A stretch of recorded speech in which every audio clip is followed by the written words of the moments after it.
Oke, kita lanjutkan lagi. Aduh, ini masih ada yang lain.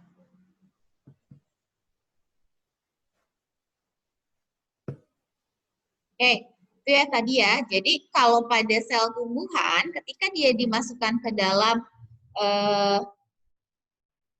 larutan yang hipertonik, maka yang terjadi adalah proses pelepasan membran sel dari dinding sel atau yang lebih dikenal dengan plasmolisis.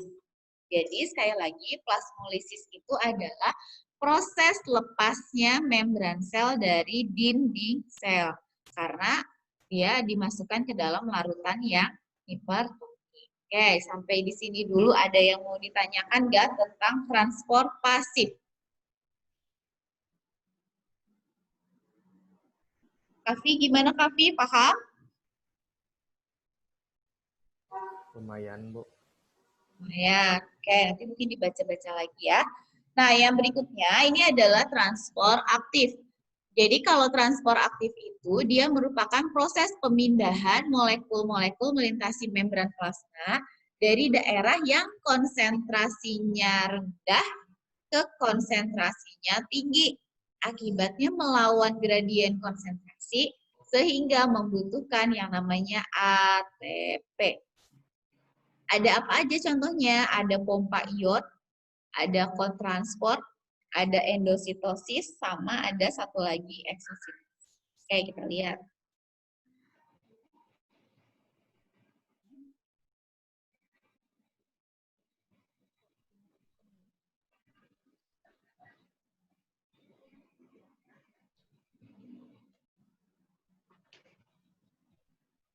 Oke, nah kita lihat. Jadi yang pertama itu adalah pompa ion. Jadi kalau pompa ion itu dia merupakan transport ion melewati membran yang melawan gradien konsentrasi. Nah, untuk yang transport ion ini biasanya itu terjadi pada sel-sel yang dipengaruhi oleh muatan-muatan listrik yang ada di dalam dan juga di luar sel. Contohnya adalah pada masuk keluarnya ion K+ dan Na+. Jadi di sini itu biasanya pompa ion Na+ dan K+ itu jadi ion Na biasanya keluar dari dalam sel dan ion K itu masuk yang ke dalam sel. Jadi mereka itu barengan, Na keluar berarti nanti ada K masuk kayak gitu. Ini tujuannya adalah untuk menyeimbangkan kadar Na+ dan juga K+ di dalam sel. Kenapa sih harus ada pompa ion NaK? Karena ini tuh baik itu Na dan K dia punya peranannya masing-masing.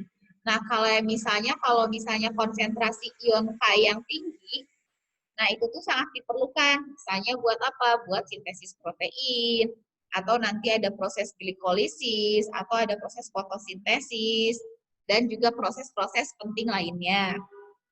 Nah, kemudian juga keberadaan ion Na+ sama K ini juga dia itu berperan untuk mengendalikan proses osmosis.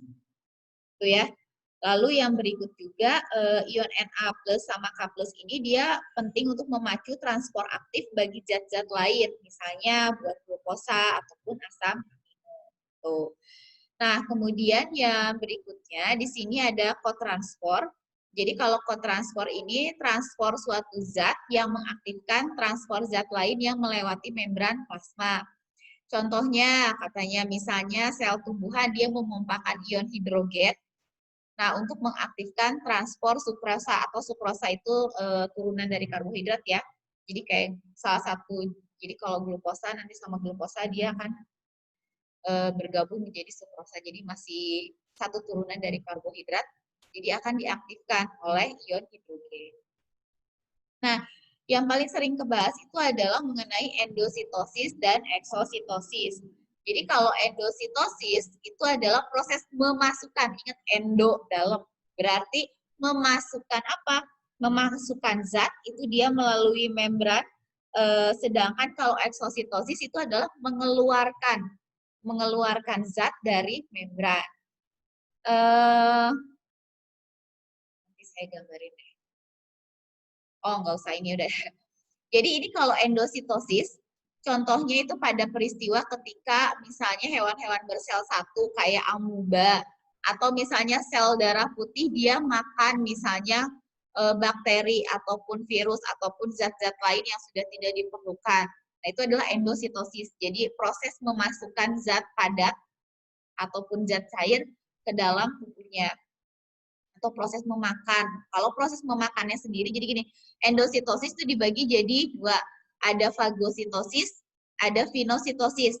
Kalau fagositosis itu yang dimasukkannya adalah partikel padat. Misalnya tadi kata saya, ketika misalnya amubanya makan, atau misalnya ketika sel darah putih dia memakan bakteri. Jadi partikelnya padat. Jadi kalau yang warna kuning ini adalah membran sel atau membran plasma, maka nanti dia itu akan mulai mengelilingi. Misalnya di sini partikel padat yang dia makan, dikelilingi, kemudian nanti akhirnya partikel padat itu dia masuk ke dalam sel. Nah, ketika dia masuk dalam sel, nah nanti dia misalnya mau dihancurkan, maka nanti dia akan dihancurkan oleh organel yang fungsinya adalah untuk menghancurkan sel. Coba. Hikmal, ada Hikmal? Ada, Bu.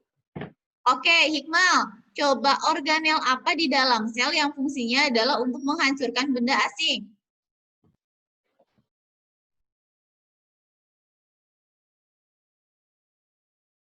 Ayo Hikmal, apa Hikmal? Ya, dia browsing. Halo, Bu. Apa, Bu? Like, Bu. Apa tadi pertanyaannya? Putus-putus. Ini dulu putus-putus. Oke, Hikmal. Ke Hikmal. caps lock, Bu. Ini dulu. Pantesan tadi Apa, kenapa Bu? muka kamunya nge-freeze ya? Ke Oke, caps lock. kenapa di Ya. sini bukan jadi lupa ibu nanya apa tadi? Ah, kamu mah. Oh, organel apa? Itu kan jadi ibunya lupa. Organel apa di dalam sel yang fungsinya adalah biasanya dia untuk menghancurkan benda-benda asing. Kayaknya ya, Bu ya. Kayaknya mah Ini ini apa?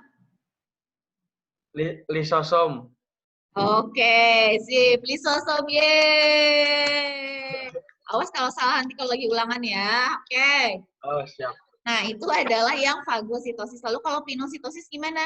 Kalau pinositosis biasanya yang masuknya sama aja sebenarnya prosesnya, tapi yang masuknya adalah zat cair. Jadi kalau fagositosis itu proses kayak makan, kalau pinositosis itu kayak minum, gitu. Karena yang dia masukkan adalah cairan.